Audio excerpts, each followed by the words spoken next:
Good morning, Friendship United Methodist Church. I'd like to welcome you on this 11th day of May 2025. Happy Mother's Day. Now, I must candidly confess that when I was in seminary, the 16th chapter of Paul's letters to the Romans didn't do too much for me. It didn't thrill me at all. And I'm just reading verses 25 through 27. I want you to go back and read the first Romans 16, 1 through 24, and see what you think. I mean, it struck me as being nothing but more than a long presentation of people's names, most of whom I couldn't pronounce. I usually skimmed over that part so I couldn't get confused and to get to what I considered the real meat of the gospel there. Over the years, though, I've gradually and greatly changed my mind and my attitude about that particular chapter. And I've discovered that there is more to it than I had ever imagined.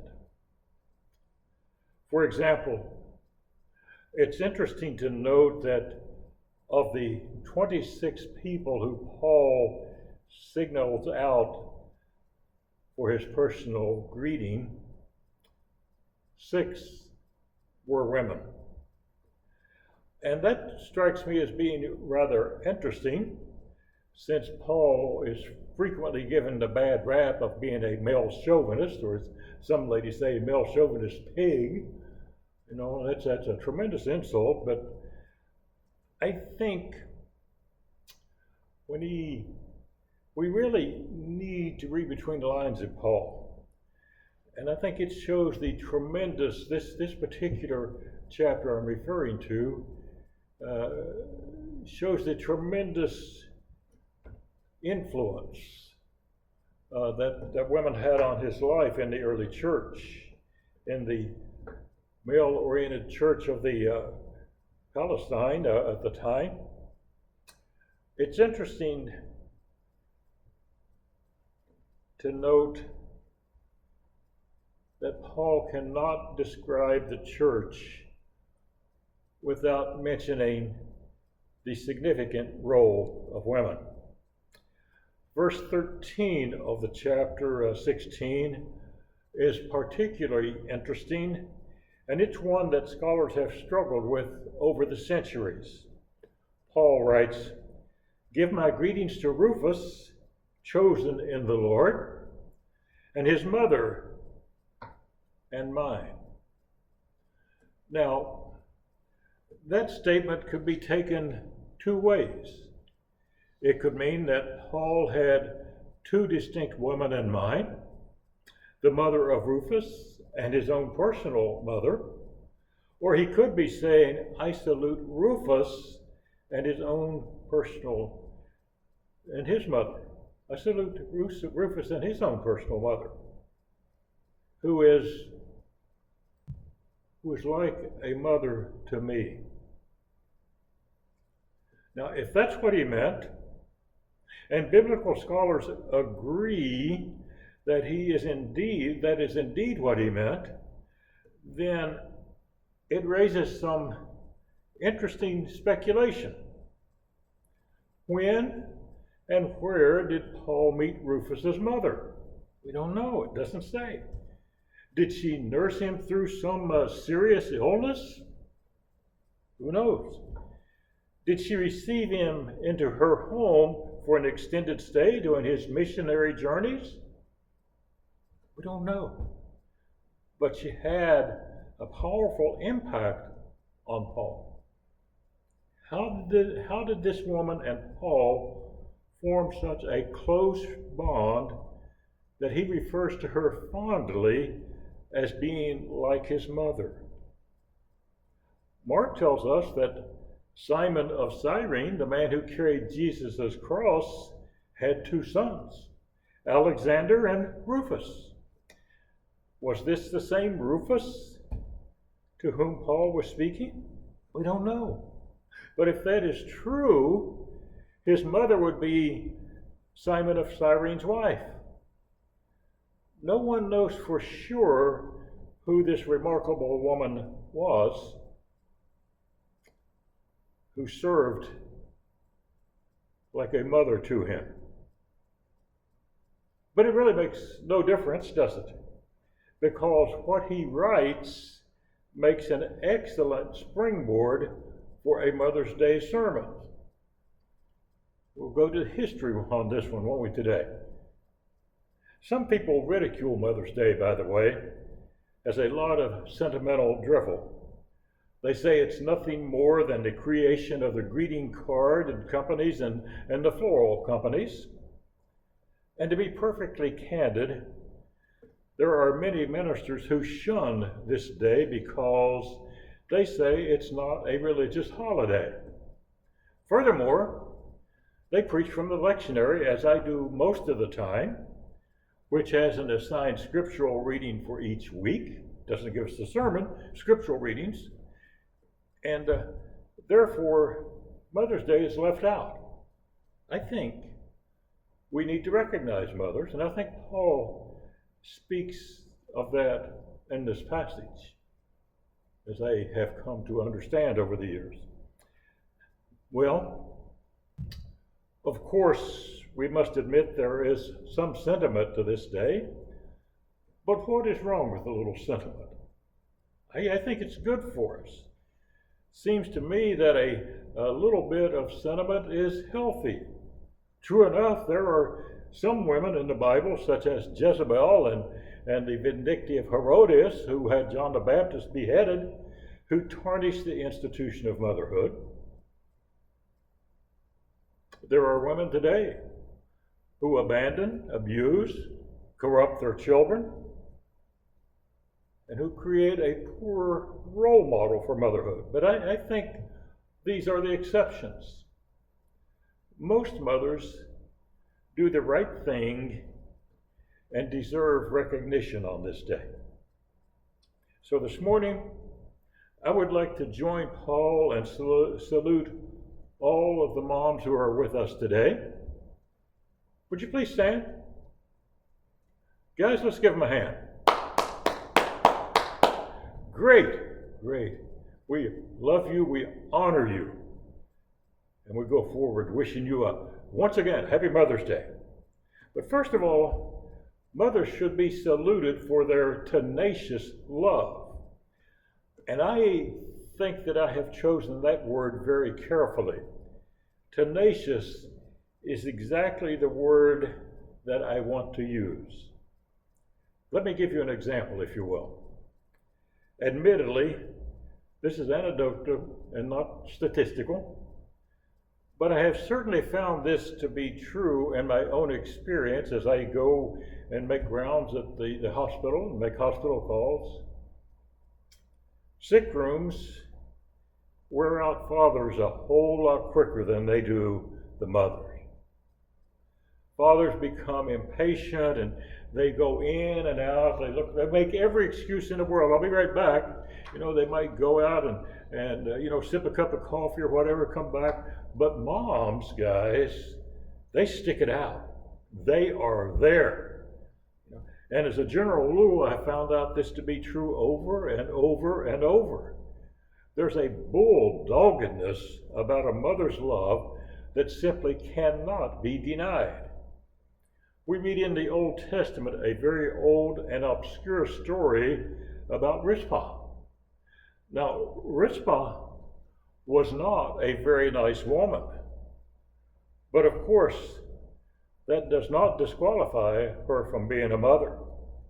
She did, in fact, have two illegitimate sons by Saul. Later, when David ascended to the throne, he had these two sons killed because of a conspiracy in which they had participated and resulted in the death of many people.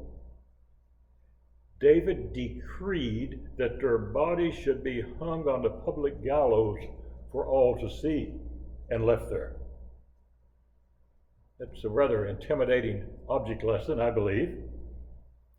And this is when Rizpah comes back into the limelight again. She goes to the execution site and begins a sad and lonely vigil beside the bodies of her two sons. We're told in a very grisly scene that she drove away the vultures that day, and the jackals by night. Drove away the vultures by day and the jackals by night. When David heard of the tenacity of this woman's vigil, he was moved to compassion, and he went to Gibeon personally and had the bodies removed and given a decent burial. Thanks be to God. But it seems to me that Rizpah's vigil speaks to the tenacious love of mothers. Perhaps the poet comes closer to the meaning of life more than any of us. Rudyard Kipling, if I were hanged on the highest hill, I know whose love would follow me still. Mother of mine, mother of mine. If I were drowned in the deepest sea, I know whose tears would come down to me. Mother of mine, mother of mine. If I were damned by body and soul, I know whose prayers would make me whole. Mother of mine, mother of mine. There's an interesting story that was told on CNN many years ago about a 25-year-old man in San Francisco who was dying of AIDS. You know how he got it. I do too. But because of that, his father had completely disowned him. His mother was dead. So there was nobody. The man looked like he could not weigh over 100 pounds, had a look of death on his face. And the reporter asked him how he was able to stand all the pain, not only of death, but the pain of family rejection. And he gave an interesting answer. He said, I stand it by closing my eyes and imagining that I will wake in the arms of my mother. I know that she will never leave my side. So I tell you, friends, long after some fathers have disowned their children, a mother will still be there. There is a tenacity there that we must salute. And secondly, I think that the mothers need to be saluted to the tremendous impact that they have on the lives of each and every one of us. I'm totally convinced that the person who influenced Jesus the most, second only to God, was Mary. And that's not to diminish Joseph's role, don't get me wrong. Had he lived, I think that he would have been at Calvary's Hill standing right there hand in hand with Mary. But very clearly, Mary's role in God's plan did not end at the birth of Jesus. God used her, along with other persons and events, to help mold the personality and the ministry of Jesus.